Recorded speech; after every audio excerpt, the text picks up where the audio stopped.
composite plus performants. Bon, dans un premier temps, je pense que la majorité d'entre vous ne sont pas familiers avec ce que c'est un matériau composite, donc on va le définir. Un matériau composite, c'est composé de renforts, ce que l'on appelle généralement des fibres, donc ça peut être des fibres comme vos vêtements, de polyester, de coton, ça ne va pas être très performant, ou des fibres plus performantes de verre, de carbone ou des fibres de Kevlar, vous avez peut-être entendu ça pour les gilets pare. Ces fibres-là, on va les mélanger dans une colle, que l'on appelle généralement une résine ou une matrice, puis on va mettre le tout au four, puis on va obtenir notre composite. Vous allez me dire, c'est quoi l'intérêt de faire ça? Ben, si vous prenez des fibres toutes seules, vous n'allez pas en faire grand-chose. Vous n'allez pas construire un avion juste avec ces fibres-là. Si vous prenez de la colle, vous n'allez pas en faire grand-chose non plus. Si je vous donne une plaque de colle, vous la cassez à la main, c'est pas tout performant. Ben, par contre, si on mélange les deux, ben, on obtient un matériau qui est non seulement super performant, mais qui en plus va être beaucoup plus léger que les matériaux traditionnels classiques, et c'est là tout l'intérêt. Pourquoi est-ce qu'on veut alléger nos structures? Ben, un avion plus léger, il va voler plus longtemps, il va être plus écologique. Je mets des gros guillemets à écologique ici, mais c'est un petit peu l'objectif à long terme. Donc maintenant qu'on est un petit peu plus conscient de ce que c'est un composite, je veux passer au travers de 3 idées reçues, c'est sous le format de vrai ou faux, je vais vous inviter à participer au fur et à mesure. Donc dans un premier temps, les composites, ça a été inventé par l'homme. Selon vous, est-ce que c'est vrai ou est-ce que c'est faux? Faux. C'est totalement faux. J'en ai pour témoin le bois, qui est un composite composé de fibres de bois emmagasinées dans une résine. Et puis l'os, je ne vais pas vous citer les éléments, je ne m'en souviens pas, c'est très complexe, mais ça répond aussi aux critères du composite. Deuxième idée reçue, les premiers composites fabriqués par l'homme, cette fois-ci, sont récents. Selon vous? C'est faux, en effet. Si on considère le béton armé, vous en avez partout autour de vous, il y a plein de bâtiments qui sont fabriqués en béton armé, le brevet date de 1892. Ça fait 100 ans, c'est pas si vieux que ça. On remonte l'imperméable, c'est du caoutchouc et du tissu. 1823 pour le brevet, 200 ans, bon, est-ce qu'on peut remonter plus loin? Oui. Les Mongols, à l'époque, utilisaient des arcs qui étaient composés de cornes, entourés d'os. Ça répond aux critères d'un composite, et ça, c'était utilisé en 2000 avant Jésus. Donc, les matériaux composites, ça fait très longtemps qu'on les utilise, puis ça fait bien moins longtemps qu'on les utilise, malheureusement, précisément. Et enfin, dernier élément, les composites, c'est pour les fusées, puis on va mettre par extension les avions aéronautiques. Selon vous, est-ce que c'est limité à ces deux domaines-là? Oui, c'est absolument faux. Bon, d'accord, on fait des fusées puis des avions, mais je veux dire, on fait aussi des bateaux, des trains, des voitures, puis des câbles de téléphérique. Je vous ai parlé de bâtiments, on fait des piscines, puis il y a le sport aussi, on fait des perches, des skis, des raquettes, des clubs de golf, on fait aussi des prothèses de toutes sortes, des instruments. On touche à tous les domaines de la vie quotidienne. Les matériaux composites, ils sont partout autour de nous, alors c'est sûr qu'ils sont très développés dans les transports, peut-être un petit peu moins dans d'autres domaines, mais on y arrive petit à petit à les installer dans toute notre vie quotidienne. Bon. Si on fait un petit résumé de pourquoi est-ce qu'on utilise des composites dans les transports, ben en fait, je vous l'ai dit, ils ont des très bonnes propriétés mécaniques, puis ils ont un poids qui est très faible par rapport à des homologues métalliques, notamment aluminium puis acier pour les plus connus. Et les inconvénients qui sont à l'heure actuelle, c'est que le prix il est très élevé. Il faut savoir que la fibre de carbone, ça coûte 30 à 60 fois plus cher que de l'acier, puis vous n'avez même pas encore acheté votre résine, vous avez juste acheté vos fibres. Donc ça représente quand même un coût très élevé. Et il y a une mauvaise résistance au choc. C'est quoi une résistance au choc? On s'en fiche peut-être un peu, mais je vais vous dire, si vous créez une aile d'avion en composite, puis vous rencontrez un oiseau, c'est le critère classique du choc, si l'aile se casse, vous êtes tous morts. Donc c'est quand même intéressant d'avoir des bonnes propriétés au choc. Puis il y a d'autres inconvénients, risques sanitaires, de cancer, etc. Et on a encore des problèmes avec le recyclage. À l'heure actuelle, on brûle essentiellement les matériaux composites, puis on est en train de travailler pour le rendre un petit peu plus recyclable. Donc tout ça, ça rend les matériaux composites bénéfiques pour le développement du transport depuis environ 50 ans, mais on avance lentement. Donc maintenant, si on passe à mon projet de recherche, je vais vous faire une petite mise en contexte. Vous avez une société qui produit des panneaux de fuselage. Tout le monde n'est peut-être pas familier avec ce que c'est un panneau de fuselage. C'est le gros cylindre que vous avez autour de vous dans l'avion. Ça, si ça casse en plein vol, 350 morts, l'avion s'écrase, tout le monde est mort. Donc, c'est quand même intéressant de s'intéresser à l'intégrité de cette structure-là et de s'assurer qu'elle répond à ces critères. Le problème qu'a cette société, c'est qu'il y a des défauts internes qui se créent. Quand ils fabriquent leur panneau de fuselage, il y a des défauts qui se créent. Ces défauts, on ne peut pas les éviter. On pourrait, ça coûterait très cher, ça serait très long, puis c'est pas possible, c'est très complexe. Et il faut vous rendre compte que les avions qui volent à l'heure actuelle avec des structures en composite, ils sont remplis de défauts. Pas de panique, on les connaît, puis on sait comment les réparer, etc. Ils sont très bien suivis, l'avion ne va pas se disloquer en vol, mais il faut savoir qu'il y a des défauts un petit peu partout. Puis, leur objectif, c'est savoir si j'ai ces défauts qui sont présents, qu'est-ce qui se passe? Est-ce que ma structure, elle va tenir? Est-ce qu'elle ne va pas tenir? Est-ce que mon avion va se détruire en vol? Donc nous, en tant que centre de recherche, on va répondre à cette question. Puis on va utiliser des outils qu'on appelle des modèles de prédiction de la durée de vie. Je vais revenir juste après sur ce que c'est un modèle de prédiction. Bon, prenons un premier cas tout simple, c'est, regarde, tu me donnes ton fuselage, on met des défauts dedans, puis on voit ce que ça fait. Bon, tester un gros fuselage complet, c'est un petit peu compliqué, donc on va faire des petits échantillons. Ça, on peut imaginer que c'est un petit morceau de fuselage. Je vais en faire circuler un si vous voulez le toucher, voir à quoi ça ressemble. Donc, très bien, je fais mon morceau de fuselage. Puis je vais venir faire des essais dessus. Qu'est-ce que je peux faire comme essai? Ben, je fais de la fatigue. C'est quoi la fatigue? On va faire ça très simple. J'accroche mon élément au plafond. Je viens mettre un certain poids ici. Je viens le mettre, l'enlever, puis je viens de faire ça X de fois. Jusqu'à ce que ça se transforme en ça. Jusqu'à ce que ça soit complètement détruit. Ça aussi, je le fais circuler. Faites attention de ne pas vous couper, c'est un peu tranchant. Donc, mon objectif, c'est de faire ça. Puis, à chaque fois que je casse un échantillon, bah, j'obtiens un point sur une courbe comme ça. Je fais ça 9 fois, là, il y a 9 points. Puis, j'obtiens une courbe moyenne. Puis, elle me sert à quoi cette courbe moyenne, en fait? C'est quoi les valeurs qu'on relève? Concrètement, ça se lit comme ça. Si j'applique 24 kN, c'est quoi 24 kN? Je pense qu'il y en a qui ne sont pas forcément familiers avec des notions de mécanique. On va faire ça simple. J'applique 2,4 tonnes là-dessus. Oui, ça tient encore plus que ça. Ça, c'est une courbe d'illustration. Ça tient 6 tonnes. Ça paraît beaucoup, c'est tout petit, mais c'est les bonnes valeurs.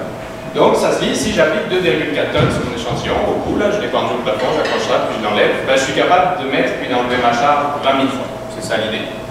Si cette fois je descends un peu, puis j'applique pas 2,4 tonnes, je mets juste 2 tonnes, ben, je suis capable de faire ça 300 000 fois. Ainsi de suite, différents niveaux d'énergie. Puis ben, un des problèmes majeurs qu'on va rencontrer ici, c'est que pour obtenir ce point-là, ça va peut-être me prendre 10, 20 minutes d'essai, c'est pas très long. Pour faire ce point-là, ça va me prendre 150 heures d'essai. Donc 6 jours où l'échantillon il est sur la machine puis il prend des tests. Donc, malheureusement, c'est très long. Puis si c'est très long, c'est très coûteux. Puis il n'y a pas que ces problématiques-là qui sont liées à l'utilisation de ce système-là. C'est valide pour un seul défaut. Là, vous avez un défaut à l'intérieur, il est carré. Je sais que sur la plaque, on ne voit rien sur celle qu'on vous a donnée, mais il y a un défaut à l'intérieur. Pourtant, à l'extérieur, on voit rien. Si ce défaut, ben, là il est carré, mais si je le change, que je veux mettre un défaut triangle, il faut que je refasse une série d'essais. Si les dimensions de mon défaut changent, là il fait un demi-pouce par un demi-pouce, si je le grandis, si je le rapetisse, il faut refaire des essais. Si je change, au lieu de venir prendre au plafond puis tirer vers le bas, ben, je viens pousser, écraser mon échantillon. Pareil, je suis reparti pour des essais. Et si cette fois-ci je ne veux pas tester à 23-25 degrés, température ambiante, que je veux tester ça à haute température, 80 degrés, ou dans la forêt amazonienne à 95% d'humidité, je suis reparti pour une série de tests. Donc, bah, c'est un processus qui est long puis qui est coûteux. Les échantillons comme ça coûte une centaine de piastres à peu près. Puis j'en ai beaucoup, puis ça prend beaucoup de temps machine. Donc, on passe par des solutions de prédiction de la durée de vie. Puis au lieu de la faire, cette courbe, je vais essayer de la prédire. Puis, comment est-ce que je la prédis? Bah, en fait, à peu près tous les modèles de prédiction qui existent, ils se basent sur cette pyramide-là. Puisque vous voyez en bas, c'est des essais expérimentaux que je vais faire en statique et en fatigue. Mais cette fois-ci, je ne vais pas venir tester mes grosses plaques comme ça. Je vais faire des trucs un petit peu plus simples, que c'est des échantillons comme ça. Vous voyez, il y a une fissure qui est ici. Puis je vais venir faire des essais différents. Je ne vais pas vous expliquer tous les essais qu'il y a à faire. Je vais faire une série d'essais. Disons que j'ai 180 essais à faire. Un prix unitaire d'un échantillon comme ça, ou environ $30, donc ça reste quand même cher. Par contre, le temps moyen d'essai, 40 minutes. Donc, en 150 heures environ, j'ai toujours pas fini de tester une fois ma plaque comme ça. J'ai testé 180 échantillons, puis 60 conditions de chargement différentes, etc. Donc, c'est quelque chose qui est beaucoup plus rapide, puis beaucoup plus efficace. Ensuite, je vais passer à un modèle numérique. Modèle numérique par élément fini, je pense qu'il y en a qui ne sont pas familiers avec ça. Ça consiste en quoi? En gros, je vais chercher à représenter ma plaque. Parce qu'il faut quand même que je lie mes petits échantillons, parce que c'est pas la même configuration. Il faut juste que ça soit le même matériau, c'est la seule condition. Mais c'est pas les mêmes dimensions, c'est pas la même chose. Donc comment est-ce que je peux prédire ça à partir de ces petits échantillons? Et ça passe par le modèle numérique. Puis le modèle numérique va venir représenter ma plaque virtuellement sur l'ordinateur, en 3 dimensions, avec le défaut à l'intérieur, donc le plus précisément possible. Vous voyez ici, il y a un défaut, c'est un trou, une cavité, je vais définir les différents éléments géométriques, etc. Puis ma structure, sur l'ordinateur, je vais la découper en plein de petits éléments, puis je vais faire des calculs très locaux à chaque petit point, puis je suis capable de sortir beaucoup de choses très intéressantes. Je ne vais pas le détailler, j'en ai pour 3 heures juste à vous expliquer la théorie qui est derrière les éléments finis. Je ne vais pas le détailler ici. Donc je génère ces résultats-là, puis je les intègre dans une équation, pareil, je ne vais pas vous la présenter. Puis ça me permet d'obtenir la courbe que vous voyez en bleu, puis c'est exactement la même courbe que ce que je vous ai présenté tantôt. Cette fois-ci, c'est la courbe prédite. Vous allez me dire, ok, j'ai fait une prédiction, comment est-ce que je vérifie que ma prédiction est bonne? Le truc, c'est que je suis quand même obligé de faire des essais là-dessus au final. Donc je suis obligé de faire ces essais-là pour valider que mon modèle fonctionne. Puis on ne peut pas s'en affranchir malheureusement, puis c'est ce qui fait que c'est encore long et coûteux.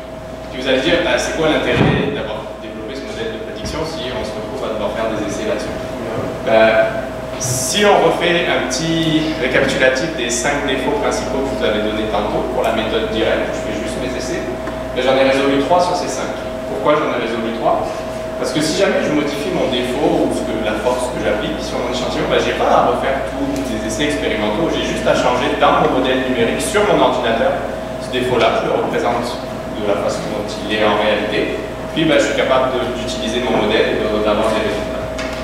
Par contre, les deux autres, malheureusement, je ne les ai pas résolus. Si je veux tester à haute température, si je veux tester avec beaucoup d'humidité, je suis obligé de refaire des essais complets avec ces échantillons-là aussi. Et ça reste un processus qui est quand même relativement long et relativement long. Ok. Maintenant, à Sherbrooke, particulièrement, on utilise ce que l'on appelle les émissions acoustiques pour caractériser ça, pour faire ce travail-là. Puis, c'est quoi une émission acoustique? Si on se fie à la définition, c'est la libération d'énergie sous forme d'ondes transitoires qui accompagne un processus évolutif. Ok, vos têtes, ça doit ressembler à peu près à ça quand vous lisez ça. Donc, on va faire une petite expérience. Je vais vous inviter à fermer les yeux. Vous allez entendre quelque chose que vous demandez d'être le plus précis possible sur ce que vous venez d'entendre. C'est good? Allez, tout le monde ferme les yeux. Ok? Vous pouvez les ouvrir. C'est quoi que vous venez d'entendre? Une feuille qui se déchire. C'était une feuille de quoi? Ok. Donc, juste à partir de ce que vous avez entendu, vous n'aviez aucun autre sens, vous m'avez dit c'est du papier. Ok, là vous m'avez défini le type de matériau. Vous m'avez dit c'est une feuille, super. Vous m'avez défini la structure macroscopique. Ce que je vois, c'est une feuille de papier. Vous m'avez défini que c'était une déchirure. Donc c'est un certain type de fissure, une certaine façon de dégrader le papier. Puis vous auriez même pu me dire que c'était rapide, que je l'ai déchiré rapidement la feuille. Puis en fait, tout ça, vous l'avez fait parce que vous avez en mémoire les 2000 feuilles que vous avez déchirées dans votre vie, j'exagère peut-être un petit peu. Mais vous avez ça en mémoire, vous avez comparé ces données que vous avez reçues avec ça, puis vous avez été capable de me sortir toutes ces informations. Puis les émissions acoustiques, c'est exactement le même principe de l'autre près. Vous venez mettre des capteurs sur votre structure, vous venez écouter ce qui passe dans votre structure, puis à partir des signaux que vous recevez, vous êtes capable de remonter à la source de ces signaux, puis savoir s'ils sont liés. Est-ce que c'est parce que ça s'est abîmé dedans? Est-ce qu'il y a quelque chose qui a craqué? Est-ce que j'ai une pièce qui s'est complètement détériorée? Vous êtes capable de remonter à toutes ces informations-là. Bon, les capteurs d'émission acoustique, ils sont 100 000 fois plus puissants que votre oreille. C'est aussi l'intérêt ici, on est capable d'entendre des toutes petites choses ici. Puis c'est quoi l'intérêt d'utiliser les émissions acoustiques là-dessus? On se rend compte que, quand je fais mes essais, avant d'en arriver à l'état complètement déchiré, il se passe plein de choses là-dedans. J'ai plein de petites fissures qui commencent à s'accumuler un petit peu partout, et quand ça s'accumule beaucoup trop, là ça casse complètement. Donc je suis obligé d'en tenir compte, c'est la réalité, ce qui se passe là, ce que j'observe avec les capteurs d'émission acoustique.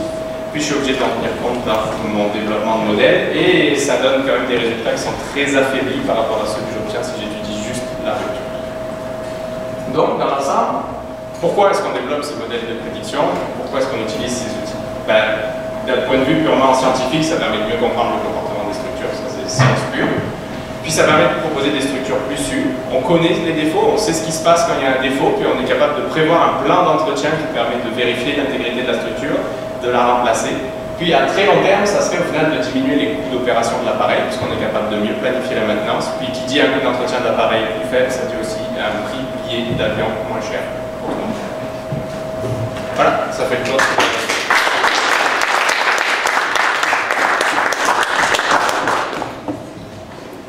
Il y a quelqu'un qui a une question? C'était clair ou c'était pas clair?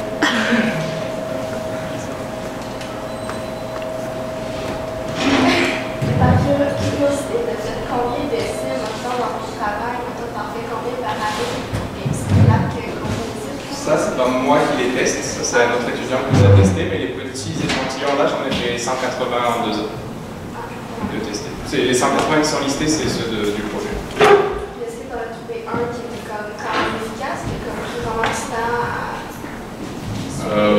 Non, c'est pas, les essais sont pas longs là en général. C'est très. Le fait qu'il y ait une fissure déjà intégrée, là, comme vous l'avez vu dans la structure, là, ça crée. C'est très rapide avant que la fissure se propage, là, avant de subir de l'endommagement. C'est bien plus rapide que là-dessus, ça c'est beaucoup plus costaud.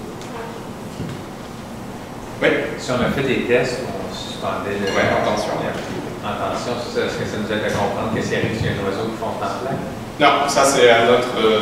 L'impact c'est beaucoup plus complexe. L'impact, on travaille surtout en tension. L'impact, il nous intéresse peu parce qu'il n'a pas trop d'incidence. Par contre, en compression, si je viens écraser ma plaque comme ça, là, il a beaucoup plus d'incidence. Puis il y a beaucoup d'études qui s'intéressent plus à ça. L'impact, c'est plus réservé à la compression. Donc, il y a différents types de sollicitation. Les plus traditionnels, c'est la tension. Donc, je viens de tirer. La compression, j'écrase. Je vais avoir de la flexion, je vais plier. Puis je peux avoir de la torsion aussi, je vais tordre ma plaque. Mais en aéronautique, on s'intéresse surtout tension puis compression. Et puis, est-ce que le modèle numérique qui est utilisé est commun à tous les types de stress ou il y a oui, c'est la même méthode qui est utilisée. Puis il y a juste à changer les paramètres dans le logiciel en disant au lieu de tirer, tu pousses. Puis il y a des choses à tenir compte parce que c'est un petit peu plus compliqué. Quand on fait de la compression, il y a les problèmes de flambage. Et ça plie pas droit, ça s'écrase pas droit, ça a tendance à sortir, à se plier comme ça. Ouais. Ça, il y a d'autres choses qui permettent d'en tenir compte. C'est pas forcément les mêmes modèles tout à fait, mais le principe reste le même.